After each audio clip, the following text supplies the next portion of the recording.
Hello everyone, it is time for some box office predictions. I'm breaking my rule with this round because I'm off to New Orleans for the Overlook Film Festival soon, so this video is being recorded a little earlier than I'd like, but you know what? I'm not missing a box office prediction, so I'm gonna give it a shot anyway. Before we even get into this new round of predictions though, Fantasy Movie League recapping.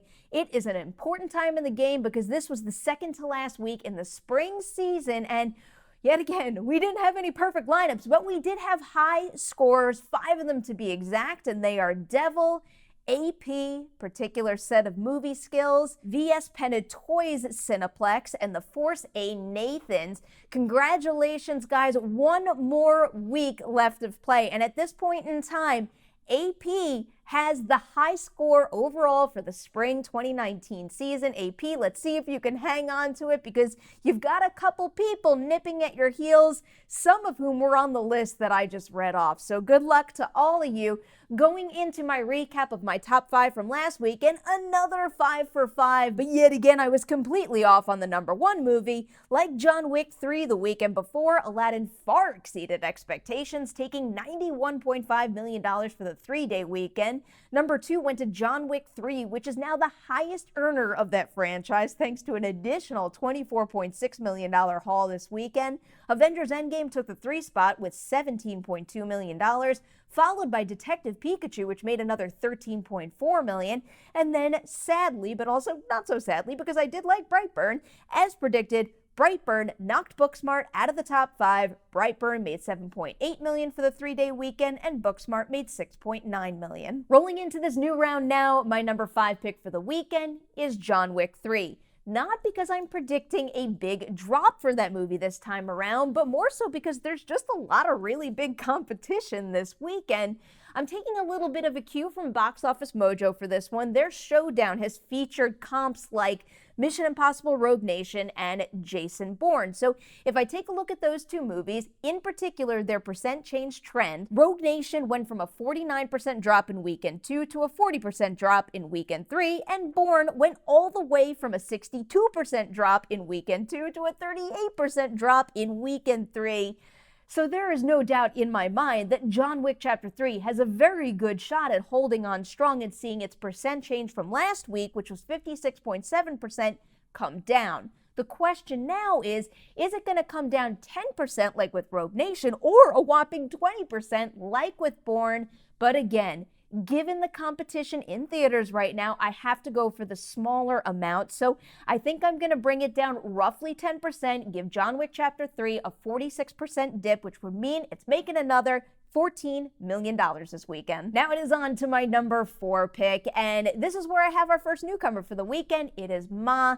This one just seems like such an easy sell to me, with Academy Award winner Octavia Spencer facing off against a bunch of high school kids in a horror movie. I'm gonna look at the movie Lights Out right now. So Lights Out, it opened up in the middle of the summer and there was a ton of competition. It was going up against the opening weekend of Star Trek Beyond, Ice Age Collision Course, and then on top of that, it was facing weekend 2 of Ghostbusters and also weekend 3 of The Secret Life of Pets. And even with all of that in play, Lights Out still nearly made $22 million.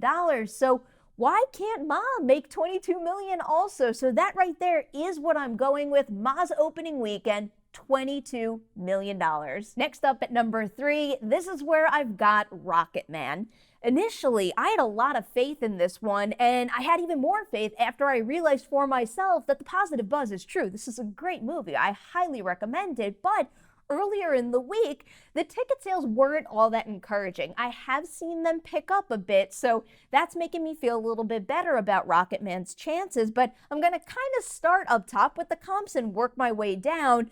Bohemian Rhapsody should be the obvious one, but I think with all the Oscar buzz that movie was seeing at the time of release, and then also the fact that it had less competition, it means Rocketman is not matching Bohemian Rhapsody, and really the same could be said for A Star is Born as well. Instead, I'm turning my attention to Into the Woods with its $31 million opening.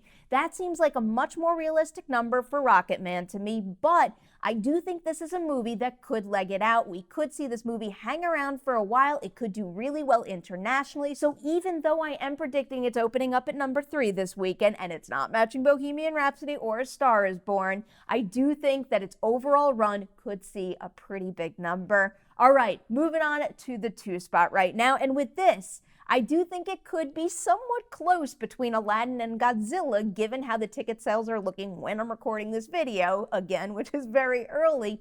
But given the fact that Godzilla King of the Monsters is the new release, the highly anticipated new release, I've got to give it the edge. That makes Aladdin my number 2 this weekend. With this one, I'm going to 2 other Disney movies, specifically The Jungle Book and Oz the Great and Powerful. Weekend 2, The Jungle Book dipped a mere 40.4%. Makes a ton of sense given all the love that movie got, but even Oz the Great and Powerful, with its mixed response, that one only dropped 47.9%. I think that's a sign that Aladdin is in good shape. Again, ticket sales right now are looking good too, so that's working in its favor. But again, I need to repeat something that I brought up a couple of times in this video.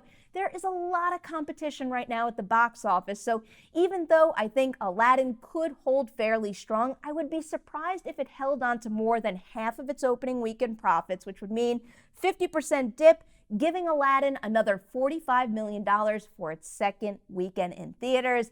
That, of course, brings us to our number 1 of the weekend, and that is Godzilla King of the Monsters. Looking back at the other 2 installments in this franchise, we had the 2014 Godzilla movie open up with a whopping $93.2 million. That is not happening for this one.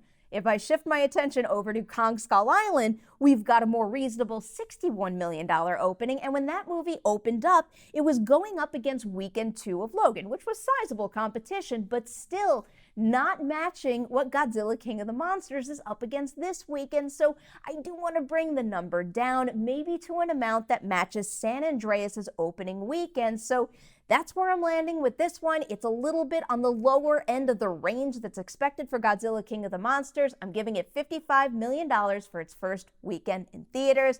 You guys know what happens. Now it's time to recap. I've got Godzilla King of the Monsters topping the charts with $55 million. Then it's Aladdin taking the 2 spot with $45 million. Rocketman opening up at number 3 with $31 million. Then it's Ma taking the 4 spot with $22 million. And then finally, John Wick 3 closing out my top 5 with $14 million. That's it for me. I gotta head to the airport and go to New Orleans, but I hope you guys enjoyed this video, and I hope you take this opportunity to hit the comment section below, share your top 5 picks right there, and again, last weekend in a season over at Fantasy Movie League, go on over there to the Predictions with Perri League, lock those lineups. Before I say goodbye and hit the road though, Patreon shoutouts, and this is for, I know I say this all the time, but this is for my top tier, a group of people I've known for a long, long time now who I hope know how much I appreciate them. They are Evan, Steve, Luke, PJ, and Billy. Guys, again, you hear this from me so often, but thank you, thank you. You really do help keep everything up and running. You help keep me positive and motivated, and you also help create a great community over on the Patreon campaign. So thank you for being here. Another thank you to everybody out there for watching this video. Do not forget to like and share it. And I'll see you soon with more box office predictions.